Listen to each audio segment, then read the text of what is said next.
Good morrow, everyone. I don't know what that means, but I always wanted to say it. So, hello, how's it going? Uh, yeah, I was recording another episode, and I was gonna stitch a few different plays together because the few that I did, they weren't quite long enough, and then I had to do something else, but that wasn't long enough. So I'm probably gonna like add them together and release them tomorrow. But for today, I wanted to release something, so I just happened to find this Kingdom Come Deliverance 2 gameplay. Watch this before you buy. Spoiler free. Now I'm gonna take your word for it. End of series. End series of whatever. Uh, it better be spoiler free. If it's not spoiler free, I'm gonna choke someone, and that someone's probably gonna be me because I'm into that kind of stuff. So, explain away. I've played 30 hours of Kingdom Come Deliverance Good for you. I'm jealous. so far, and I'm going to be talking about all the new gameplay mechanics, what's been improved, and the size of the game. But there's no spoilers in this video, and I'll timestamp all the things I'm going to talk about below. But if you enjoyed the first game, you're going to love this. If you found the first game too hard or too janky, literally everything has been improved. I truly think that this is going to be the game that Warhorse Studios always intended to make. Whoa. I thought the looting was different now. Sorry, pickpocketing was different now. Did they take pickpocketing back to what it was? It doesn't matter. I don't pickpocket much at all. So, okay. So, the key point is everything is a little bit more simple and easy to do. Understandable. I mean, even look at this. Right here, right? It looks easier. The first game, when I saw that, it gave me a bit of anxiety because of how complex it looked. So, I'm happy with this. What I've played so far, it's clear to see that they've improved every single mechanic and feature. The combat feels smoother to play. Also, come on now. I love the first game, but one of the things that I love about like any medieval game with knights and swords and stuff is definitely the sword belt. For some reason, I just have a fetish of it, alright? That's the one fetish that I have that's just weird, okay? As well as the foot fetish, but that's just what it is. It is what it is. But see, sword belts, for some reason, I love them. And in the first game, it only appeared in cutscenes for, I don't even know. I don't think... Well, not in cutscenes. They did appear on, like, scabbards, but the sword belts weren't visible. So, I'm happy with this. I love sword belts. Upgraded the survival mechanics, the hunting, the cooking, the animations, the AI, the crime system. Jesus Christ, we praise. The UI, which is also... I'm gonna be honest, I saw that. That was the one part of the first game that I genuinely hate. And when I mean hate myself for, is that whenever I'm fighting someone, my dog gets in there, alright? And I'm doing some like crazy ass combos and my dog just gets in the middle of it and I accidentally hit him and then he runs away. It makes me feel like a monster. I am a monster, but I don't want to feel like a monster. Explain away. Other game studios just don't do this. You never see this massive leap in performance. I honestly can't believe how good so far this has been to play. If you go back and you... Okay, so far, I was scared when I read this, but so far you're just sucking the game off. And I love it, because when it comes out and I play it, bro, I'm going to suck it off. I'm going to suck it off easy. Play the first game Warhorse made, KDC 1. And then you play this, their new game. The difference is like... If you go back and you play the first game Warhorse made, KDC 1. KDC? And then you play this, their new game. Okay, I guess it's KDC. The difference is like night and day. Warhorse spent the last 7 years cooking. And if you have a moment to show your support for Warhorse Studios, please do leave a like on the video so YouTube pushes it out to on your video. Shoot, all right, you got it. Awesome medieval game. I want to start by talking about the whoa. Let's go back to that for a second. On the video, so YouTube pushes it out. Yeah, I hear you with your sexy voice. Oh, that looks so much more detailed. It looks so similar. It just looks like an upgrade to everything. That looks real. I can wait. Let me. Oh, I can even smell the wood. Who haven't heard about this awesome medieval game? I want to start by talking about... I already know this game is gonna cost like fucking 500 gigabytes, and I'm gonna love it. The scale of this game. If you've not played the first one, scale? Don't worry, the prologue fills you in on the storyline. It's about 2 hours long, and it's honestly like a cinematic... I'm gonna say it right now. Anybody watching me, for some reason, hasn't played the first game, I urge you, please play the first game. It's worth every single dollar. I swear to God, it's worth every single dollar. Buy the DLCs or not, up to you, but it's worth every single dollar. Masterpiece to play. It throws you straight into the action. At times it had me laughing with the banter between Capon and Henry. It also acts as a decent tutorial, and it's not often that a story actually surprises me, but it did. For those first few hours of the game, you are on a railroad track until you finish that prologue. It's very much like a linear progression. But once you're done, you're then free to explore this huge open world. Or you can go off and carry on the main quest. So naturally, I spent the last 30 hours just doing side quests and exploring the open world of the first map, which the game literally drops you in the center of. And I still feel like I've barely scratched the surface after that amount of time. That's amazing. That's amazing. Open world games, that's always a good thing. That is the type of game I need. The game I can play 50 hours for, and I feel like I've made no progression.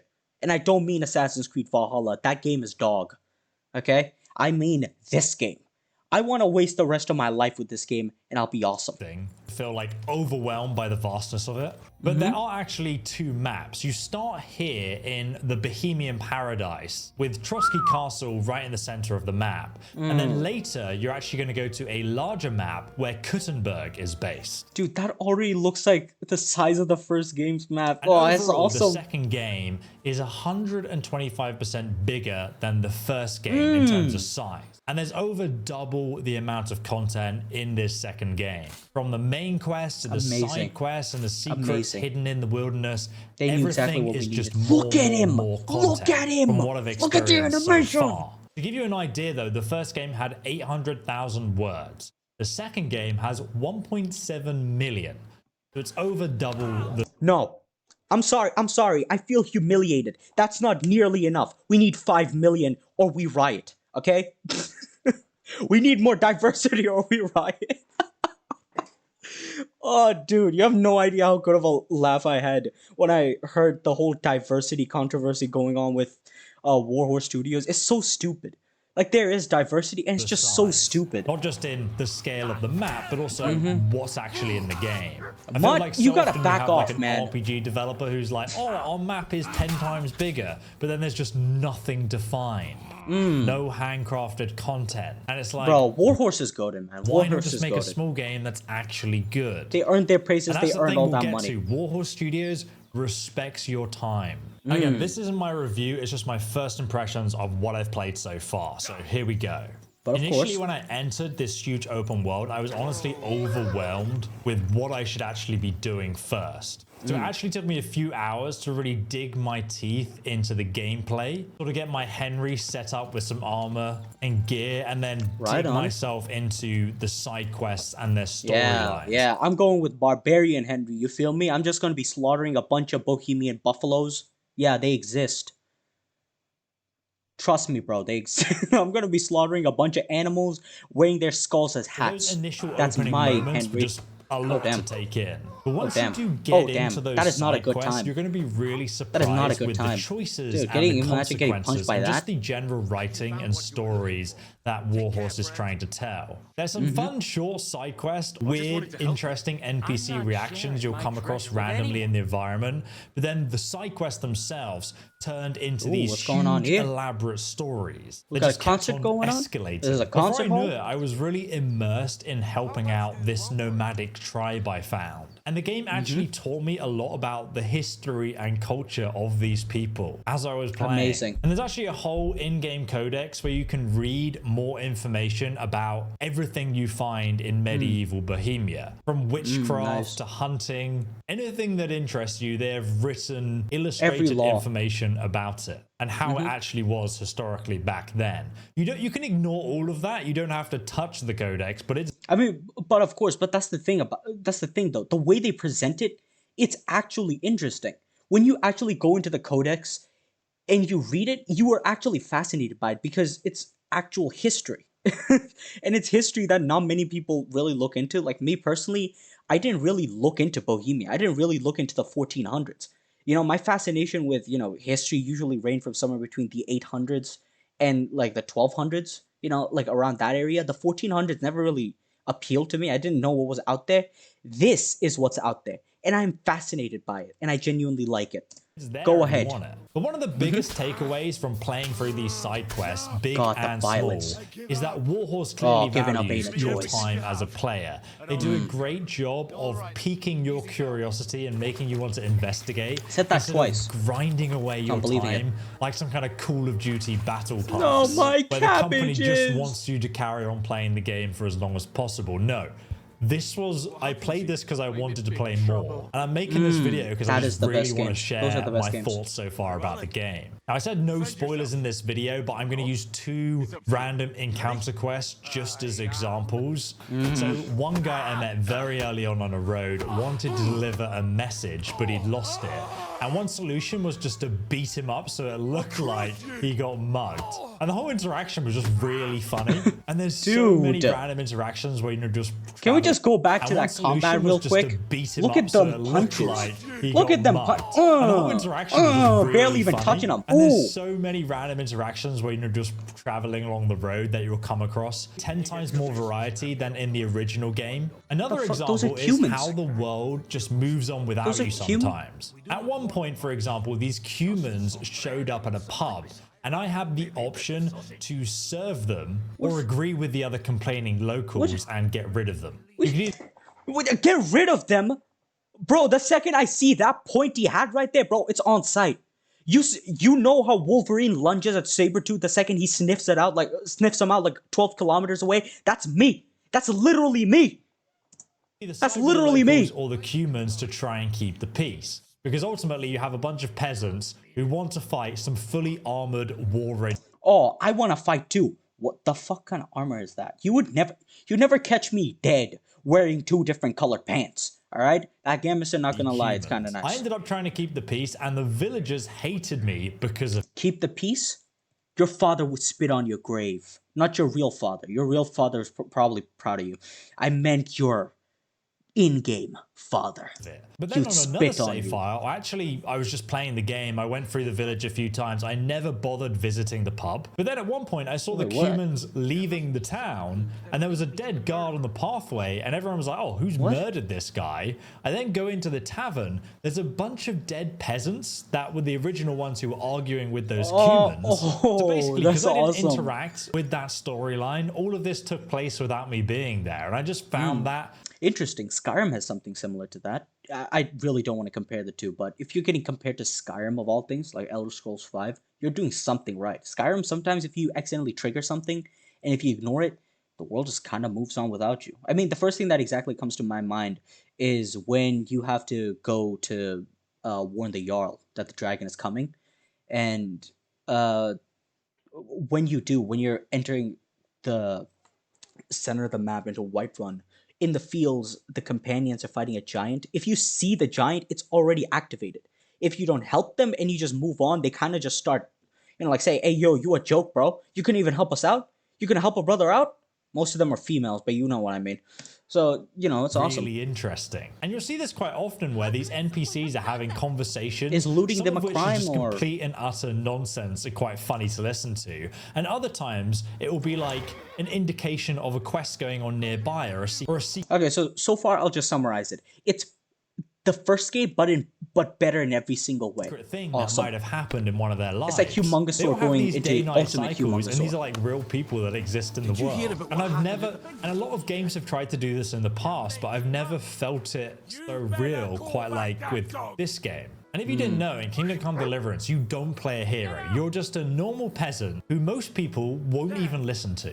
But you can kind of push levers in a way that makes you feel like you're a part of the world. And your decisions and actions definitely impact the world around you. But not in a way where you can walk in and like battle 10 guards at once. You'll just die if that ever happens. So it gives you this... Trust me, buddy, that's start of the game, you feel me? End game, 50 cards are going to be nothing. Grounded feeling that you exist in medieval Bohemia, which is really cool. And as you're playing the game, you'll recognize a lot of the same voice actors from the first game as well. I think there's like 60 something voice actors in total. So I am starting to Sorry, recognize I had some to take a people. shit. I could go on, but now I let's lied. talk I had about to take a gameplay diarrhea. mechanics, because this has just been overhauled and remastered completely in so many ways. The crime system. The AI is just so much better now. If you go into somebody's house and you just leave a door open, the NPC will actually go and investigate because they know that they didn't leave that door open to their home. If they see you trespassing or they suspect you or something's been taken, they will literally say, I'm going to go check my valuables, and then they'll run over to their chest, open it, and check everything's there. If it's not, they will call the guard. Okay, that's awesome. That's awesome. The guard will come running, and then yeah, he will ask around and search people. Seems like you have to follow the theory. If you're gonna steal from someone, get ready to murder them too. In the surrounding area, so it makes sense. And obviously, if you're found with stolen goods, then they'll be like, "Oh, that's not good." But it's not just a random spot search like it was in their last game. If you stole a bunch of items and you come back the next day wearing those items, or you killed a guard and stole his clothes, people will notice and they will call it out and they'll attack you. And that's awesome. Okay, yeah, the AI is built different. Actions. If you're robbing a few houses, then the next day you come back, the peasants are going to actually respond to that. So there'll be more guards patrolling, and some of them are actually going to arm themselves and be ready for a fight if someone comes in and takes something else, or they'll just be more suspicious, doing more spot checks and searches. It will actually take time before things go back to normal and the heat dies down. So this system just feels much more realistic. Hey, the game's busted, bro. You got a rock throwing mechanic. Natural in how people would react in real life.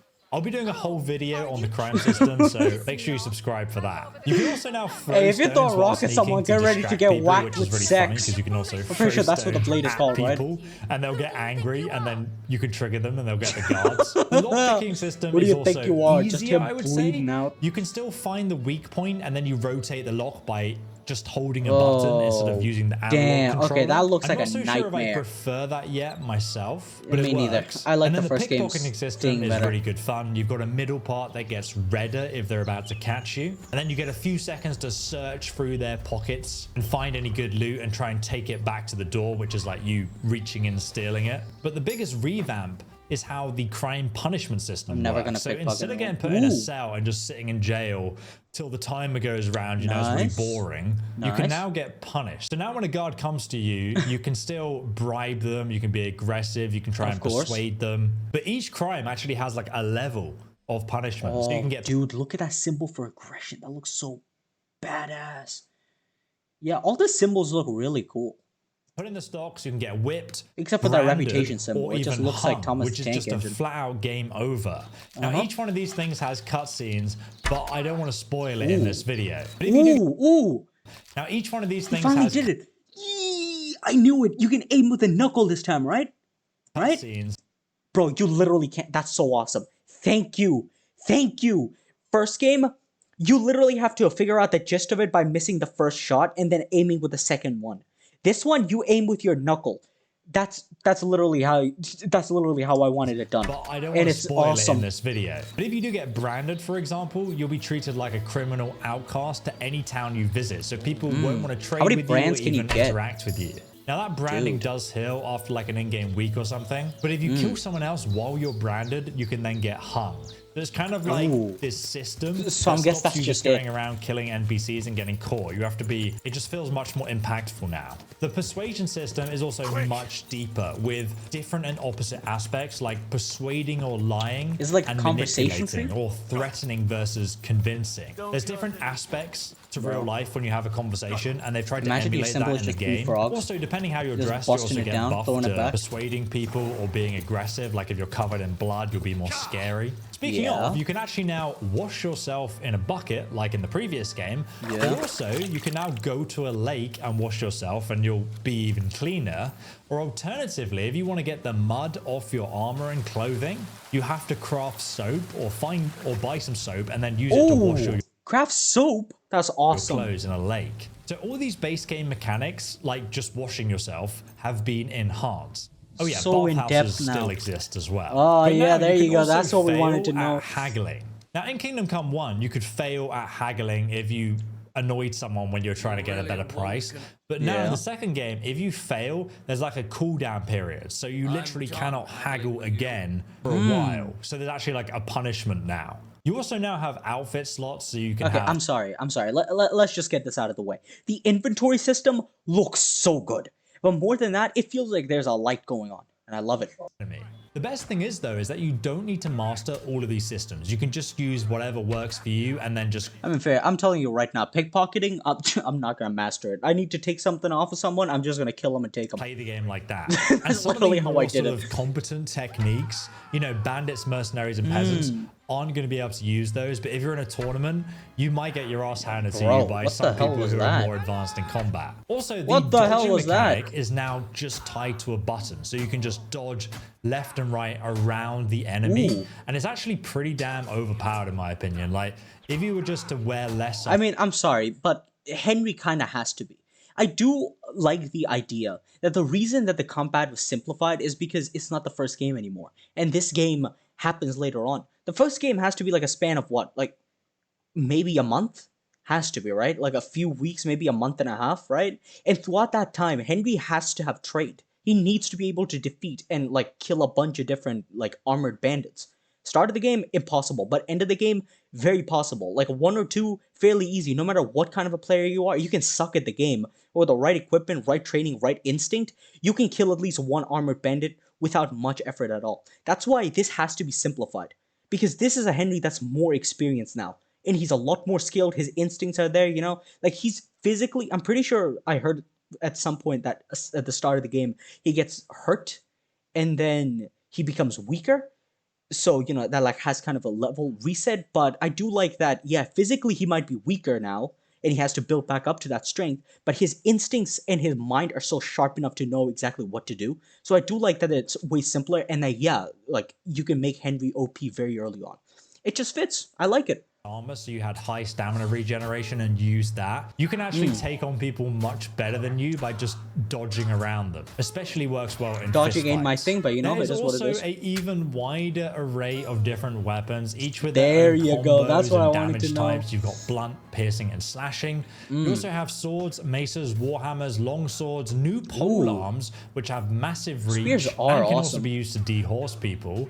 Something tells me you're still not going to be able to use spears with shields, right? I mean, you won't be able to do it. I mean, you might be, but in real life, it's just a bitch to do that. So I guess to fight from horseback as well, and archery from horseback. Each weapon has its own disadvantages against different armor types too. They obviously now have gunpowder weapons in the game, but I've not used them yet. And fist fighting itself has been massively enhanced with new animations, new combos to try out, and other things. So that's also like a really fun. I mean, the punches don't even look like they land, but I love it anyway. Great. There's also a ton of perks relating to different weapons and how you use them, like one-handed swords without a shield. I'm sorry, you might want me to read this stuff. I'm sorry, I'm not gonna. When I play the game, I will read through these thoroughly. Crazy fast attack speed and stamina regeneration. Overall, there's just... You know exactly what I'm gonna be, bro. Sword and shield. Bro, you can use a sword and shield thing, bro. That's probably gonna be me. Longsword, yeah, longsword's my thing too. More impactful perks in Kingdom Come Deliverance too, with strength, agility, and so on. And then also all the different weapon skills. There's other skill trainers you can seek out who train. I mean, I do wonder if the whole thing about being hurt early on will in some way affect how easily you're able to level up those stats. Because playing the first game, it is a bitch to get vitality up. You just gotta be constantly vaulting, just running around. Especially when later on, when you have a horse and you need to go around a wide area, you just don't want to run anymore. You know, getting vitality up. So I wonder if it's going to be easier this time around, or is it just going to be like the XP system is just going to be more or less the same? Because I feel like it should be, like, everything should be easier, right? Like, at this point, but it is what it is. Train you in different special abilities that you can unlock for the different weapons. Bro, I'm min-maxing Mutt, bro. Mutt is gonna become the strongest dog in existence. That dog is gonna have Conqueror's Hockey. And that dog, his mere presence will kill bears. And you have to seek them out in the world to learn those things. So they're basically kind of like secret perks you have to find. And then there's also loads of perks for like crafting and other things. That is awesome. The first game you can explain it away because what? Bernard is the strongest NPC in the game. So it's easy. So it's easy to just learn everything from him, right? But in this one, you have to seek them out and learn them. It's like learning how to read in the first game. That's awesome. Tie into. you should just read all of the perks and kind of figure out how your character should be, because there's so much choice there. It's a really deep system. Obviously, though, I've only played 30 hours of Kingdom Come Deliverance 2 only so 30 far, hours, so yeah. Barely scratched the surface. Yeah, but exactly. if you want to check out my deep dive into some of the other core mechanics of the game, check out these other videos or subscribe for when they come out. Depends, man. Is it going to be spoiler? Are they going to be spoilers? Because you already gave me 2 spoilers in this. I gotta choke myself out twice, you know? But I don't blame you. But I'm pretty sure this is the end of the video, right? I'm blown away, and I'm really excited for you guys to experience this, because I think you're gonna really enjoy it. Obviously, I've not played the game on console. On topic of really enjoying, I really enjoyed this video. You, sir, have earned your like, all right? You have earned your like. But please go ahead. I mean, come on. You don't need a shout out from me, but you know what? A shout out nonetheless when something is this well presented. And 16 hours ago? Damn, I'm far behind, but ooh. You know what I'm going to be watching next?